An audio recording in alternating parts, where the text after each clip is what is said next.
안녕하십니까. 서로 사랑하자. 아름다운 은혜로운 특성 감사드립니다. 자, 오늘 말씀 로마서 제 17강 너희도 서로 받으라. 너희도 서로 받으라입니다. 요절 말씀 15장 7절 같이 한번 읽겠습니다. 그러므로 시작. 그러므로 그리스도께서 우리를 받아 하나님께 영광을 돌리신 것과 같이 너희도 서로 받으라. 하나님 아버지, 이기심에 찌들어서 살 수밖에 없는 저희들을 예수님의 보배 피로 구원해 주시고 하나님의 새로운 가족으로 만들어 주셔서 한 공동체 이루게 하신 것을 감사합니다. 이 가운데 우리가 서로 사랑하고 예수님의 섬김을 실천하는 참 부름을 받게 하신 것을 감사합니다. 날마다 주님의 마음을 배우고 서로 사랑하고 서로 뜨겁게 한 가족을 이루는 우리 종로 2부 공동체가 되도록 주님 축복하시기를 간절히 기도합니다. 그래서 세상 사람들이 보고 참으로 아름다운 공동체, 하나님께 영광을 돌리는 모임이 되도록 축복하여 주시옵소서. 이 시간에 종과 함께 하시고 말씀을 은혜로 섬기게 도와주십시오. 예수님의 이름으로 기도합니다. 아멘. 네, 오늘 말씀은 신앙 공동체에서 신자들 가운데 발생할 수 있는 갈등 문제를 다루고 있습니다. 물론 우리는 모두 예수님의 보배로운 피로 죄사함을 받았습니다. 하나님을 한 아버지로 모시고 사는 영적인 가족들이 되었어요. 이런 우리는 서로 사랑하고 한 마음 한 뜻으로 한 아버지를 섬기는 것이 마땅합니다. 그러나 현실은 그게 쉽지가 않습니다. 이는 우리 각자의 기질과 성격이 다 다르기 때문이고 또 서로 생각하는 바가 다른 것이죠. 그래서 크리스찬 공동체도 세상 모임과 같이 인간 갈등이 있을 수밖에 없습니다. 자, 이것을 전제로 하고 우리가 모임을 나와야 돼요. 특히 이 편지의 수신자인 로마 교회는 어땠습니까? 유대인 출신 크리스찬과 이방인 출신 크리스찬들이 함께 다 이렇게 섞여서 같이 신앙생활을 하고 있었습니다. 그들은 물론 본질적인 문제, 곧 예수님을 믿음으로 어떤 배경의 사람과 관계없이 다 구원을 받는다는 그 한 가지는 다 일치했어요. 다 동의했습니다. 그러나 비본질적인 문제, 예를 들어 여러 가지 먹는 문제나 입는 문제, 절기 문제는 서로 달랐습니다. 이런 비본질적인 문제가 서로 달랐는데 비본질적인 문제라고 사사롭게 여길 것이 아니죠. 이런 문제에서 하나 되고자 하지 않으면 문제가 확대가 돼가지고 점점 갈등이 생기고 분열이 될 수가 있습니다. 오늘 말씀에서 사도 바울은 이런 문제를 어떻게 극복할 수 있는가 하는 점을 우리에게 가르쳐주고 있습니다. 우리가 본문을 통해서 예수님을 본받아서 서로를 받고 동역하는 성숙한 믿음을 배우기를 기도합니다. 자, 첫째, 믿음이 연약한 자를 비판하지 말라. 1절 말씀 같이 한번 읽겠습니다. 1절 시작. 믿음이 연약한 자를 너희가 받되 그의 의견을 비판하지 말라. 여기서 믿음이 연약한 자가 어떤 사람일까요? 이는 구원의 도리, 즉 예수님을 믿음으로 구원에 이른다는 그 믿음이 연약한다기보다는 어떤 특정한 일을 행함에 있어서 이게 옳은가 그른가 어떤 확신이 부족한 것을 말해요. 즉 믿음으로 구원을 얻은 것은 알지만 아직 실제적인 문제에 있어서 어떻게 행해야 될지 확신이 연약한 그런 사람을 말합니다. 믿음이 장성한 사람이 이러한 사람을 볼 때 그의 부족함이 보여요. 그는 자주 의심에 빠져요. 사람들이 이 말하면 이리 휘둘리고 저 말하면 저리 휘둘리고 이런 모습을 볼 때 그를 비판하기가 쉽습니다. 그러나 비판하지 말라고 합니다. 왜 그렇죠? 이는 누구든지 모두 그런 연약한 단계를 거쳐서 점점 성숙한 사람이 되기 때문입니다. 우리 목사님들도 과거를 한번 생각해 보십시오. 처음 우리 모임에 나왔을 때 얼마나 연약했습니까? 어떻게 해야 될지를, 어떤 걸 해야 될지를 잘 몰랐어요. 이런 우리를 선배 목사님들이 잘 받아주셨습니다. 격려해 주시고 본을 보여주셨어요. 그래서 어떻게 보면 우리가 오늘 여기 있는 것입니다. 저는 오래전에 대학을 졸업하고 취직을 했습니다. 아주 오래전이죠. 그래서 이제 그 학생 때는 경험해 보지 못한 월급을 받게 됐어요. 그래서 저는 제일 먼저 부모님에게 이제 경제적으로 좀 어려우시기 때문에 생활비로 매달 일정 금액을 보내드렸습니다. 좋은 일이죠.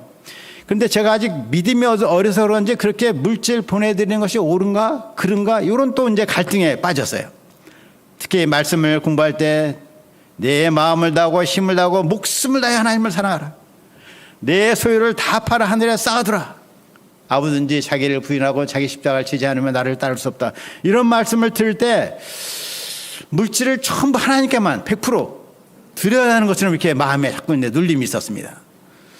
그리고 우리 모임이 당시에도 또 그런 분위기였어요. 결혼할 때 우리가 그 당시 금반지 이제 이렇게 예물 교환했는데 그거 팔아서 그냥 성탄 보배합 드린 분들이 많이 있어요. 제가 아는 어떤 분들은 선교사로 나갈 때 집을 팔아서 집을 다 헌금하고 선교사로 갔어요. 여하튼 저는 이 일로 좀 마음이 눌리게 되었고 기도가 잘 되지 않았습니다. 그래서 저는 전요한 목자님을 찾아가서 상담을 요청했습니다. 그러자 목자님은 말씀을 주시는데 가이사의 것은 가이사에게, 하나님의 것은 하나님에게. 즉 제가 천국 시민이지만 이 땅에서 또 세상 시민으로서 부모님을 잘 섬기는 것이 맞다고 말씀을 주셨어요. 그래서 목자님의 조언으로 눌렸던 제 마음이 활짝 열렸습니다. 자유함을 누리게 됐습니다. 제가 목자요 선교사로 쓰임받기까지 전요한 박사님의 기도와 사랑의 도움이 많이 있었습니다. 우리 모임에 후배들을 말씀과 사랑으로 도우시는 이런 선배 목자님들이 많이 계십니다. 이를 인해서 하나님께 감사를 드립니다. 자, 다시 말씀드리지만 신앙 연륜이 높은 시니어 목자님들도 처음부터 믿음이 좋았던 것은 아니죠. 저도 지금 이렇게 앞에서 말씀을 전하는 입장이지만 우리 청년들이나 또 모임에 새로 나오시는 학사님들 볼 때 정말 저분들이 나보다 낫다. 저는 그렇게 생각합니다. 그러면 현재 우리 가운데 믿음이 성숙한 분들은 약한 분들을 사랑으로 품고 격려하고 세워줘야 할 것입니다. 아, 그럴 수도 있지. 야, 그래도 과거에 나보다 100배는 훌륭해. 세상의 청년들처럼 살지 않고 그래도 모임에 나와서 예수님 배우고자 애쓰는 거 얼마나 훌륭해. 이렇게 생각을 해야 되겠습니다. 자, 2절, 3절을 보면 특별히 이제 차이점 문제 중에서 먹는 문제를 언급합니다. 2절, 3절 문제, 2절, 3절을 우리 형제님들이 한번 읽어주세요. 2절, 3절. 어떤 사람은, 시작. 어떤 사람은 모든 것을 먹을 만한 믿음이 있고 믿음이 연약한 자는 채소만 먹느니라. 먹는 자는 먹지 않는 자를 업신여기지 말고 먹지 않는 자는 먹는 자를 비판하지. 이는 하나님이 그를 받으시라. 자, 구약 성경 레위기서를 보면 이제 이스라엘 백성들이 먹을 수 있는 음식과 먹어서는 안 될 음식들 리스트가 쫙 이제 기록이 되어 있잖아요. 4발 가진 짐승 중에 2가지 조건이 있어. 뭐죠? 4발 가진 짐승 중에서 먹을 수 있는 것이 굽이 갈라지고 되새김질하는 것. 2개가 다 돼요. 1개만 돼도 안 돼. 굽이 갈라지고 되새김질하는 짐승 뭐가 있죠? 소, 양, 염소 먹을 수가 있어요. 그런데 굽이 갈라졌지만 되새김질하지 않는 짐승 뭐가 있죠? 돼지 먹으면 안 돼요. 근데 되새김질하지만 또 굽이 갈라지지 않은 짐승 토끼. 토끼 어디 가셨어요? 낙타, 토끼 이런 거 이거 먹으면 안 돼요. 바다 생물 중에도 2가지 조건이 있어요. 뭐죠? 지느러미가 있고 비늘이 있어야 돼요. 지느러미 있고 비늘이 있는 생선을 먹을 수가 있어요. 그런데 없는 뭐가 있죠? 조개, 새우 이런 거 안 돼요. 아주 맛있는 장어구이도 안 됩니다. 비늘이 없어, 비늘이. 자, 근데 이러한 규례를 주신 것은 뭐 위생이나 건강상의 목적이라기보다는 하나님의 거룩한 백성으로 훈련을 받도록 매사에 거룩함을 생각하도록 하시기 위해서 주신 하나의 규례입니다. 지난 주일에 예배 후에 3층에서 제가 어떤 사모님이 준비하신 제육 덮밥을 먹었습니다. 이야, 정말 맛있어요. 제육 덮밥 그렇게 맛있는 거 처음 봐. 돼지고기 먹는다고 이상할 거 하나도 없죠. 그러나 당시 로마에 있는 많은 유대인 크리스찬들은 그들의 전통에 따라서 그런 것을 먹지 않았습니다. 가능하면 레위기에서 금지한 그것을 지켰어요. 또 더 나가서 당시 로마에는 많은 고기들이 로마 신전에서 제사 드리고 나온 그 고기들이 시장에서 유통되는 경우가 많았습니다. 그래서 유대인 출신 크리스찬들은 시장에서 파는 고기를 먹지 않는 그런 경향이 있었습니다. 물론 우리 크리스찬들은 모든 것을 먹을 수 있습니다. 디모데전서 4장 3절 하반절 4절은 말합니다. 우리 선마가 목사님 앞에 한번 읽어주시겠습니까? 음식물은 하나님이 지으신 바니 믿는 자들과 지혜를 아는 자들이 감사함으로 받을 것입니다. 하나님께서 지으신 모든 것이 선하네 감사함으로 받으면 버릴 것이 없나니. 네, 예수님의 십자가 구속사역의 능력은 대단합니다. 아주 엄청나게 커서 우리로 하여금 어떤 종류의 음식 규정에 매이지 않고 모든 것을 다 먹어도 되는 그런 자유가 우리에게 주어졌습니다. 선짓국을 먹어도 되고 사철탕을 먹어도 돼요. 이에 대해서 자기 마음에 확신을 가지면 됩니다. 어떤 목사님이 시니어 세 분 스텝 목사님들과 함께 점심 식사를 하러 갔습니다. 스텝 목사님들이 설사 사철탕을 드시겠는가? 보통 사철탕 집은 삼계탕하고 두 가지 팔잖아요. 그래서 자기는 삼계탕을 먼저 시키고 화장실을 잠깐 갔는데 갔다 와서 보니까 자기만 삼계탕 시키고 다른 분들은 모두 사철탕을 시켰다는 거예요. 사철탕은 참고로 멍멍탕입니다. 사철탕 먹어도 돼요. 그런데 어떤 사람은 이런 자유함을 누리지 못합니다. 그때 우리가 그 사람을 판단해서는 안 되는 것이죠.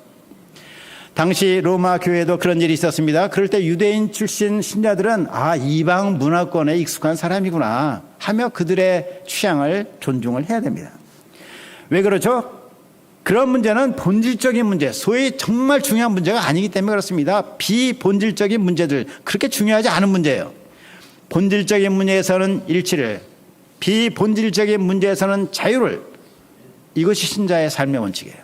다시 한번 말씀드립니다. 본질적인 문제에서는 일치를, 비본질적인 문제에서는 자유를 주라, 이것입니다. 그런데 어떤 분은 이런 질문을 해요. 어떻게 우리가 본질적인 문제와 비본질적인 문제를 구분을 합니까? 이것은 성경에 기초하면 돼요. 성경에서 명확히 말하는 바 또는 성경 말씀에 근거해서 명확히 추론할 수 있는 바는 본질적인 것이에요. 그러나 성경에서 애매하게 말하거나 말하지 않는 것은 비본질적인 문제입니다. 비본질적인 것에 대해서 서로 자유를 주며 존중하는 자세를 가져야 됩니다. 그럴 때 서로 사랑하며 우리가 하나의 공동체를 이룰 수가 있습니다. 4절을 보겠습니다. 우리 자매인들이 4절 한번 읽어주세요. 남의 하인을 시작. 남의 하인을 비판하는 너는 누구냐? 그가 서 있는 것이나 넘어지는 것이 자기 주인에게 있음에 그가 세움을 받으리니 이는 그를 세우시는 권능이 주께 있습니다. 아주 중요한 말씀이죠. 자, 우리가 누구를 판단해요. 예를 들면 판단하면, 근데 그 사람이 누구예요? 그 사람이 뭐라고 그래요? 성경 보니까 그 사람이 하나님의 종, 하나님이 세우신 사람, 하나님이 쓰시는 사람이다, 이렇게 말씀해요. 그 사람을 세워 쓰시거나 쓰지 않으심이 누구에게 달려있어요? 나에게 달려있는 것이 아니라 주인이신 하나님께 달려있는 거잖아요. 우리가 그 사람에 대해서 왈가왈부할 권한이 없습니다. 결국 우리가 남을 판단한다는 것은 하나님의 권한을 침해하는 것이요, 교만입니다. 우리 각자는 하나님이 나에게 하라고 하신 일을 내가 열심히 충성하면 되는 거예요. 하나님이 다른 사람을 세워 쓰시든 말든 그거는 내가 상관할 일이 아닙니다. 하나님의 주권을 우리가 존중을 해야 되는 것입니다. 두 번째 포인트, 무엇을 하든지 주를 위하여 하라. 5절 말씀입니다. 5절을 한번 같이 읽겠습니다. 어떤 사람은 시작. 어떤 사람은 이 날을 전날보다 낮게 여기고 어떤 사람은 모든 날을 같게 여기라니 각각 자기 마음으로 확장할지나. 자, 유대교 출신 신자들은 유대교회에 있을 때 그 중요하게 여겼던 날들 뭐가 있죠? 유대 3대 절기, 유월절, 오순절, 초막절, 아주 중요하게 여겼어요. 그 외에도 여러 절기가 있었죠. 초실절, 나팔절, 부림절, 수전절, 각종의 절기가 있었습니다. 그런 날들을 중요하게 여겼어요. 그래서 주일에 이방인 출신 신자나 유대인 출신 신자나 다 같이 모여서 주일에 예수님의 부활을 기념하며 예배를 드렸지만은 어떤 유대인 출신 신자들은 따로 자기들끼리 안식일을 지켰어요. 자, 여기서 우리가 한 가지 오해하지 말아야 될 것이 있습니다. 그들이 이런 것을 비본질적인 것으로 지켰다 하는 것이에요. 사도 바울의 서신, 특히 갈라디아서를 보면은 바울이 유대 율법주의를 격렬하게 비판한 내용이 많이 나와요. 너희가 성령으로 시작하였다가 이제는 육체로 마치겠느냐? 너희가 만일 할례를 받으면 그리스도가 너희에게 아무 유익이 없느니라. 다른 복음을 전하면 저주를 받을지어다. 이게 다 유대 율법주의를 말하는 것입니다. 엄청나게 공격을 해요. 바울이 이렇게 격렬하게 공격하는 것은 유대 율법자들의 구원관을 비판하는 것입니다. 즉 예수님을 믿어서만이 아니고 플러스 율법도 지켜야 한다. 할례도 받고 모세 율법도 지켜야만 두 가지를 다 해야 구원을 받는다는 그 사상에 공격을 한 것입니다. 그러나 우리가 보는 오늘 본문의 내용은 그러한 구원관을 말하는 것이 아니죠. 소위 관습과 문화 차원에서 유대인의 전통을 지키는 것을 말합니다. 그러한 문화와 관습에 관한 문제들을 서로 용납하라는 것입니다. 우리에게도 한국 사람의 전통을 지키는 점들이 있습니다. 선교지에 가보면 우리 선교사님들 해외에 계십니다. 근데 설이나 추석 명절에 고국에 계신 부모님께 전화를 해요. 또 때로 어떤 집은 파전이나 잡채 같은 명절 음식을 만들어 먹기도 합니다. 그날을 조금 특별하게 생각을 하는 것이죠. 근데 현지 목자들에게는 다 동일한 날이야. 그런 비본질적인 문제는 서로 관용하고 자유를 주어야 되는 것입니다. 6, 7, 8절을 보면 주를 위하여라는 말이 5번 반복이 됩니다. 예수님께서 십자가에 죽으시고 부활하셔서 우리의 주님이 되셨습니다. 우리의 주님이 되셨다는 것이 무슨 뜻이에요? 우리의 주인, 우리의 왕이 되셨다는 거 아니에요? 그러므로 우리가 무엇을 하든지 다 주를 위해서 해야 되는 것입니다. 또한 어떠합니까? 11절, 12절을 보면 우리 모두가 하나님께 우리의 행한 모든 것을 직고한다고 되어 있습니다. 사람이 다른 사람을 판단하는 것, 이것은 아주 소용이 없는 것이고 가치가 없습니다. 우리 각자는 하나님 앞에서 우리 행한 모든 것을 구하고 하나님의 판단을 받게 되어 있습니다. 그 하나님의 판단이 가장 중요해요. 그것만이 중요해요. 하나님은 우리의 겉모습이나 업적을 보지 않으십니다. 불꽃 같은 눈으로 우리 마음 중심의 동기와 목적을 보십니다. 그러므로 우리가 마음 중심을 다하여 무엇을 하든지 하나님을 기쁘시게 하는 동기와 목적을 갖기를 기도합니다. 자, 셋째, 화평의 일과 서로 덕을 세우는 일에 힘쓰라. 13절 말씀 우리 자매님들 한번 읽어주세요. 13절 시작. 다시는 서로 비판하지 말고 도리어 부딪힐 것이나 거칠 것을 형제 앞에 두자. 네, 여기서 부딪힐 것은 스탬블링 블록이라고 되어 있어서 사람들의 발에 걸려 넘어지게 하는 그 어떤 것을 말합니다. 거칠 것은 obstacle 해가지고 장애물을 말해요. 이는 우리가 어떤 말이나 행동을 통해서 비록 내가 어떤 사람을 돕고자 하는 그 순수한 동기로 한다 하더라도 나의 말, 나의 요구가 그 형제를 실족하게 하는 일이 되어서는 안 됩니다. 자, 17절 보겠습니다. 우리 형제님들이 17절 읽어주세요. 하나님의 나라는 시작. 하나님의 나라는 먹는 것과 마시는 것이 아니요 오직 성령 안에 있는 의와 평강과 희락. 예, 신앙 공동체 안에서 무엇을 먹고 안 먹고가 중요한 것이 아닙니다. 오직 성령 하나님 안에서 개인이나 공동체가 의와 평강과 희락을 누리는 것이 중요합니다. 19절을 보겠습니다. 그러므로 우리가 화평의 일과 서로 덕을 세우는 일을 힘쓰나니 우리의 말과 행동을 통해서 화평을 이루고 서로 덕을 세우고 이것이 하나님이 기뻐하시는 일입니다. 나로 인해서 형제들과 우리 공동체가 평화가 넘치고 모두가 힘을 얻어서 영적으로 성장하고 주님을 더욱 뜨겁게 사랑하는 사람들이 되는 것입니다. 그 일을 위해서 내가 맡은 역할을 하는 것입니다.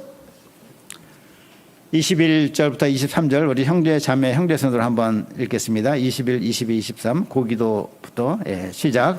고기도 먹지 아니하고 포도주도 마시지 아니하고 무엇인지 내 형제로 거리끼게 하는 일을 아니함이 아닙니다.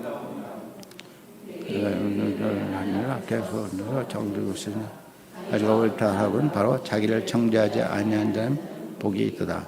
의심하고 먹는 자는 정죄하지 않느니 이는 믿음을 따라 믿음을 따라 하지 않는 것은 다 죄다. 예, 여기서 믿음을 따라 하지 않는 것은 죄다 할 때 불신자 신자의 개념이 아니라 뭐라 그랬죠? 어떤 일을 행할 때 갖고 있는 확신, 이것을 말합니다. 제가 아는 한 목사님은 위장이 약해서 매일 밤에 자기 전에 양파즙하고 포도주를 좀 이렇게 섞어서 마시세요. 건강 효과를 보고 있다고 합니다. 자기 나름대로 확신이 있으니 문제될 것이 없어요. 그러나 연약한 사람의 마음을 거리끼게 할 수 있으므로 혼자서만 그렇게 하는 것이 좋습니다. 우리는 무엇을 먹든지 마신지 하나님 앞에서 깨끗한 마음을 갖고 하면 돼요. 그러나 믿음 없이 확신 없이 하면 자기 양심이 불편하죠. 그 자체가 벌써 정죄를 받는 것입니다. 우리는 사람을 도울 때 각 사람의 믿음 수준에 맞게 섬겨야 됩니다. 외적인 푸시나 일방적인 요구는 어떤 사람에게는 자기 믿음의 수준을 넘어가요. 결국 그가 감당하지 못하고 낙심하게 됩니다. 우리가 각 사람의 믿음의 수준이 다름을 인정하고 도매금이 아니라 인격적으로 섬기는 지혜와 믿음을 덧입기를 기도합니다. 넷째, 이타적인 사랑. 15장 1절입니다. 우리 같이 한번 15장 1절 읽겠습니다. 시작. 믿음이 강한 우리는 마땅히 믿음이 약한 자의 약점을 담당하고 자기를 기쁘게 하지 아니할 것이라. 네, 믿음이 강한 사람은 자기를 기쁘게 하지 말고 이웃을 기쁘게 하라 하십니다. 2절도 말하죠. 2절 보겠습니다. 우리 각 사람이 이웃을 기쁘게 하되 선을 이루고 덕을 세우도록 할지니라. 자, 이 말씀은 참으로 놀라운 말씀이죠. 사람은 누구나 그 자기를 살피는 이기적인 본능이 있잖아요. 우리가 자기 자신을 얼마나 사랑합니까? 배고프면 먹습니다. 피곤하면 쉽니다. 조금이라도 불편하면 즉시 해결해. 자기 자신의 요구는 정말 귀신같이 알았지. 그러나 타인의 어려움에 무심합니다. 잘 모릅니다. 그 요구를 그냥 묵살해요. 이 모든 것이 우리 자신이 얼마나 태생적으로 이기적인 존재인가를 말해줍니다. 그러나 크리스찬들은 그리스도인에서 새롭게 태어난 사람들, 신인류, A New Humanity입니다. 새로운 인류는 크리스찬의 삶의 방식은 이타적인 것입니다. 나보다 다른 사람을 더 생각하는 그러한 삶이에요. 그러면 우리가 그런 이타적인 삶을 살아야 되는 이유가 무엇입니까? 우리 3절 말씀, 우리 강영웅 목사님 3절 앞에 있는데 한번 읽으시겠습니까? 그리스도께서도 자기를 기쁘게 하지 아니하셨나니 기록된 바 저를 비방하는 자들의 비방이 내게 미쳤나이다 함과 같으니라. 네. 자, 우리 주 예수님은 자기를 기쁘게 하지 않으셨죠? 누구를 기쁘게 하셨어요? 하나님을 기쁘시게, 또 이웃을 기쁘시게 하는 삶을 사셨습니다. 우리를 구원하기 위해서 십자가에서 피 흘려 죽으셨습니다. 이를 통해서 우리는 죄사함과 구원을 얻었고 영원한 생명을 얻었습니다. 이런 우리는 예수님을 본받아 이타적인 삶을 살아야 되는 것입니다. 물론 실제로 우리가 다른 사람을 자기보다 더 사랑할 수는 없죠. 자기만큼 사랑합니다. 자기만큼. 그래서 예수님도 말씀하셨습니다. 내 이웃을 내 몸과 같이 사랑하라. 그런데 우리가 이웃을 자기 몸처럼 사랑하는 것은 결단코 쉬운 일은 아닙니다. 특히 요즘 같은 경쟁 사회에서 이타적인 삶을 사는 것은 너무나 손해를 많이 보는 것 같지 않습니까? 그런데 가만히 생각을 해보십시오. 우리가 손해 본다면 손해 볼 것이 도대체 무엇이 있습니까? 우리는 이미 하나님의 상속자 아닙니까? 상속자가 뭐예요? 아버지의 모든 것을 받는 거잖아요. 온 세상이 다 이미 우리의 것입니다. 세상의 것을 잠시 잃는다 하더라도 금방 다 찾게 돼 있어요. 우리가 이미 얻은 이 엄청난 특권과 복을 깊이 생각을 해야겠습니다. 그리고 기쁨과 감사함으로 이웃과 나누고 섬기는 삶을 살기를 기도합니다. 4절 말씀 보겠습니다. 무엇이든지 전에 기록된 바는 우리의 교훈을 위하여 기록된 것이니 우리로 하여금 인내로 또한 성경의 위로로 소망을 가지게 함이니라. 자, 이 말씀도 참으로 놀라운 말씀 아닙니까? 성경에 기록된 내용들이 우리의 교훈을 위한 것이래요. 무슨 말입니까? 우리가 성경을 잘 읽고 공부할 때 교훈을 받는다는 거예요. 교훈을 받을 수 있는데 그 목적으로 성경이 기록되었다, 이렇게 말씀하세요.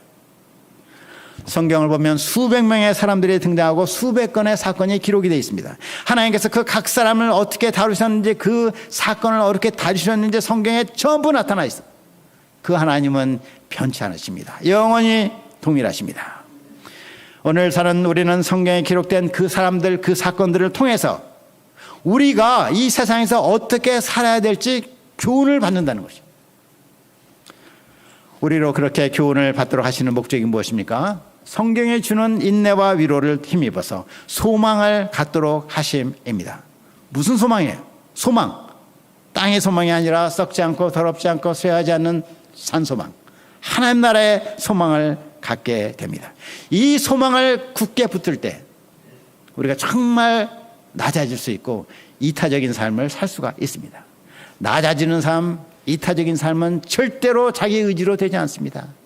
하나님이 약속하신 소망을 붙들어야 되는 것입니다. 우리가 이와 같이 살 때 나의 이웃이 살아나고 힘을 얻습니다. 공동체가 든든히 세워집니다. 나 자신도 이로 인해서 기쁨이 충만해집니다. 우리가 기쁨을 충만히 누리는 방법은 다른 것이 없습니다. 이타적인 삶을 살고 하나님을 위해 살 때 기쁨과 행복을 누립니다. 하나님께서도 큰 영광을 받으십니다. 마지막 포인트, 서로 받으라. 5절 6절입니다. 5절 6절 우리 같이 한번 읽겠습니다. 이제 앞에 있습니다. 시작. 이제 인내와 위로의 하나님이 너희도 그리스도 예수를 본받아 서로 뜻이 같게 하여 주사 한 마음과 한 입으로 그는 곧 우리 주 예수 그리스도의 아버지께 영광을 돌리게 하려 하노라. 자, 이는 바울의 기도입니다. 바울의 기도는 뭐죠? 기도는 간절한 소원을 아뢰는 거잖아요. 소원이 무엇입니까? 너희도 그리스도 예수를 본받아 서로 뜻이 같게 하여 주사. Give your spirit of unity among yourselves. A spirit of unity. 하나 되는 스피릿, 하나 되기를 간절히 바랍니다. 그렇게 함으로써 하나님께 영광을 돌리게 해달라고 기도합니다. 자, 하나님께 영광을 돌리는 것, 이것이 우리 신자들의 인생 목적이잖아요. 하나님께 영광을 돌리는 것이 우리 신자들의 인생 목적인데, 본문에서 볼 때 어떻게 하는 것이 하나님께 영광을 돌립니까? 하나됨을 통해서. 하나됨을 통해서입니다. 세상 사람들은 저마다 이기심대로 살며 싸우고 다투고 분열합니다. 보세요, 세상 정치 맹싸우지 않습니까? 이런 가운데 신자 공동체가 아름다운 하나됨을 보일 때, 그것이 바로 하나님께 영광을 돌리는 것입니다. 야, 정말 크리스찬들은 다르구나. 어떻게 저렇게 사랑하며 섬길 수가 있을까? 참 부럽다. 저들이 섬기는 하나님은 참 좋은 분이시구나 하며 하나님께 영광이 돌아가는 것입니다. 자, 7절에서도 이 내용이 반복됩니다. 요절 말씀인데요. 마지막으로 같이 한번 읽겠습니다. 7장 요절 읽겠습니다. 시작. 그러므로 그리스도께서 우리를 받아 하나님께 영광을 돌리신 것 같이 너희도 서로 받으라. 예수님은 그의 전생애를 통해서 하나님께 영광을 돌리는 삶을 사셨습니다. 근데 구체적으로 어떻게 영광을 돌리셨죠? 여기 본문에 보니까 그리스도께서 우리를 받기 어려운 우리를, 영접하기 어려운 죄인들을 받으심으로 하나님께 영광을 돌리셨습니다. 요한복음 17장에 나오는 예수님의 겟세마네 기도가 생각이 납니다. 예수님의 생애 최후의 간절한 기도, 요한복음 17장. 제자들 위해서 기도하실 때 예수님은 무엇을 위해 기도하시죠? 하나됨을 위해서 기도하시잖아요. 요한복음 11장 11절. 아버지여 내게 주신 아버지의 이름으로 그들을 보존하사 우리와 같이 그들도 하나가 되게 하옵소서. 21절. 그들도 다 하나가 되어 우리 안에 있게 하소서. 22절. 우리가 하나가 된 것 같이 그들도 하나가 되게, 그들로 온전함을 이루어 하나가 되게 하소서. 하나 되게 하는 말이 얼마나 많이 나온지 몰라요. 예수님은 제자들이 큰 역사를 이루게 해달라고 기도하지 않으셨어요. Never. 큰 교회를 짓고 세상에서도 성공하는 자들이 되도록 기도하지 않으셨습니다. Never. 오직 그들이 하나가 되도록 기도하셨습니다. 저는 말씀을 묵상하면서 그리스도께서 우리를 받아서 하나님께 영광을 돌리셨다는 말씀이 마음에 크게 와닿았습니다. 예수님이 하나님께 영광을 돌리신 방법이 하나됨을 이룸으로써라는 것을 새롭게 알게 되었습니다. 하나됨은 그저 우리가 마음 편하라고 하는 것이 아닙니다. 하나님의 명예가 달려있는 문제입니다. 하나님이 원하시는 것은 우리가 서로를 받아 하나가 되는 것입니다. 서로 받아 하나 되지 않으면서 아무리 하나님 역사를 열심히 섬긴다 해도 소용이 없습니다. 하나님이 인정하지 않으십니다. 그런 일은 하나님을 기쁘게 하는 것이 아니라 자기를 기쁘게 하는 것입니다. 우리가 오늘 말씀에 순종하여 서로 받음으로 온전히 하나가 되기를 기도합니다. 결론적으로 세상에는 갈등과 분열이 많습니다. 이런 세상의 모임과 신자 공동체의 차이점, 그것은 하나됨에 있습니다. 우리는 그리스도 안에서 한 형제요 자매들입니다. 가족입니다. 사탄 마귀와 영적 싸움을 함께 싸우는 전우입니다. 하나님 나라의 확장을 위해서 함께 부르심받은 하나님의 종들입니다. 세상 어디서도 찾아볼 수 없는 귀한 통역자들입니다. 이런 우리들이 서로 받고 뜨겁게 사랑함으로 하나님께 영광 돌리기를 간절히 기도합니다. 기도하겠습니다. 하나님 아버지, 우리를 세상의 이기심과 다툼과 각종 욕망의 세력으로부터 구원하시고 예수님의 피로 속죄하게 하시고 하나님의 가족 공동체가 되게 하신 것을 감사합니다. 우리에게 아직까지 세상에 그러한 악한 욕망들이 있습니다. 주님께서 긍휼히 여겨주시고 날마다 말씀을 통해 회개하고 제하게 도와주시고 정말 한 가족으로서 서로 뜨겁게 사랑하는 사랑의 공동체 되도록 우리를 축복하여 주시옵소서. 감사하고 예수님의 이름으로 기도합니다. 아멘.